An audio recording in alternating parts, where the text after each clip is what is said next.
one of our top-selling project in Avidaland, which is Avida Towers, Makati South. Alright, so thank you Corny for this first ever collaboration natin. Ang dami ko rin talagang mga questions sa project na ito at alam ko ikaw yung makakabigay sa akin ng sagot. That's mabas, of course. Anyway, my first question would be, what are the exact advantages and nearby amenities pa project nito?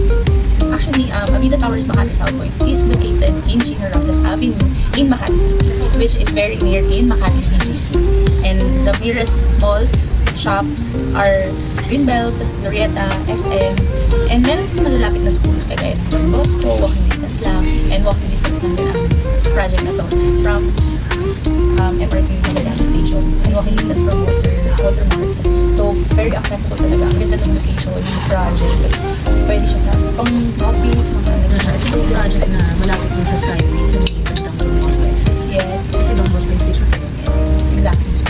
So, I know you also have a lot of sales na dito sa project na to. Hindi ko masyado. Feeling ko mas marami ka. Basta mga siguro ng mga dalawa. What is the marami ka na. You know the project already. What is the timeline and development track record of this Avida Towers? As of now, yung Tower 1 is already existing and ready for occupancy na siya.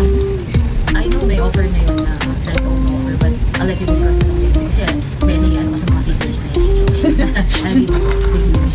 But for the Tower 2, it's still for selling. Tower 2 ay nag-over siya sa 2027. Well, the Tower 3 is it's already 40% sold out. Kahit kaka-launch lang siya this year. Grabe, ganun talaga siya kubenta. Ayun, ikatanggal na naman. Ano yung type niya? Tsaka mga magkano yung price niya? The available units we have from Tower 1, Tower 2 is a studio, junior 1 bedroom, and 1 bedroom with bathroom. The studio unit approximately it is 22 to 23 square meter. The same with junior 1 bedroom. Ang kaibahan lang nila is the partition, pero the size of studio and junior 1 bedroom are the same. For the 1 bedroom with balcony, it's 38 square meter naman. Medyo malaki talaga yung space. And for family na, pwede for the family. For the studio and the junior 1 bedroom, it's 22 to 23 square meters. So it's really ideal na talaga for like yung couple or yung professional na nag-start na kayo nila sa Makati South High-end. So usually ito yung mga ideal size for them. And so, the other questions we have for our clients na usually they will also ask naman is what are the ownership and title deeds? This is mga important questions for them. Well, sa ngayon, before kasi kapag bumili ka ng condo, parang mag-avail ka lang ng condo shares. But for now, kapag bumili ka ng condo, nagkakaroon ka na rin ng title sa condo sa city or nakalunin yung certificate of title. So it means it's a perpetual ownership. At talagang magpapamana mo talaga siya sa generation na generation. If we compare natin, like, we'll not mention any developers na, but if you would compare yung property na Avida or Avida Towers sa Southway project, ano ba yung edge or similarity natin sa kanya? Yeah. No, hindi naman lang. Ayala is still Ayala. You know kung paano work si Ayala as a developer here in the Philippines. Meron din ang kanyang name, kanyang brand. So, wala na tayong questions about how Ayala can make it, diba? Or ano pa yung kaya niyang patunayan. Kasi may napatunayan naman siya. And we know that one of the best for Ayala is the location talaga. Kapag Ayala is building the property, he's not just building the property. He built the property in the best location possible for the investors or sa mga mismo mga users, mga families, yes.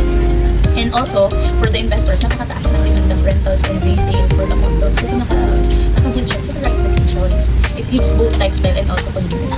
Lalo na, when they here in Makati, last Sunday nga, me and my friends, we go to what they call this car run, free car run Makati, which is some of the people from QC, Pasay, they go there to experience the lifestyle that Makati.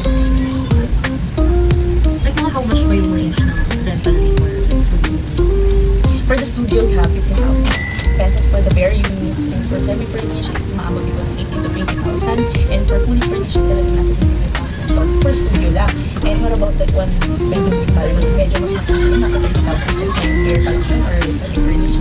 Lalo na pag fully furnished. So, mataas talaga ang demand. Especially kung gagawin mo siya for investment. So, yung ibang ginagawa nila for rentals, they make sure na merong mag-handle na agent for them para hindi na is hassle. Yes, and we also have this leasing department. Yeah. Nag-aasikaso for rental. So, meron yung mga investors na bili ng property or nasa abroad, i-register lang din yung property nila sa it's the Ayala Property Management Corporation. Yes, It's right. it's just the DMG. So, sila na bahala magpapalisin. Also, like my colleague, si Cory, very hands-on niya. So, even after sales, talaga Okay, ganda lang natin. Yun lang. So that's for today. Next, we will gonna tackle naman the other properties of Avida.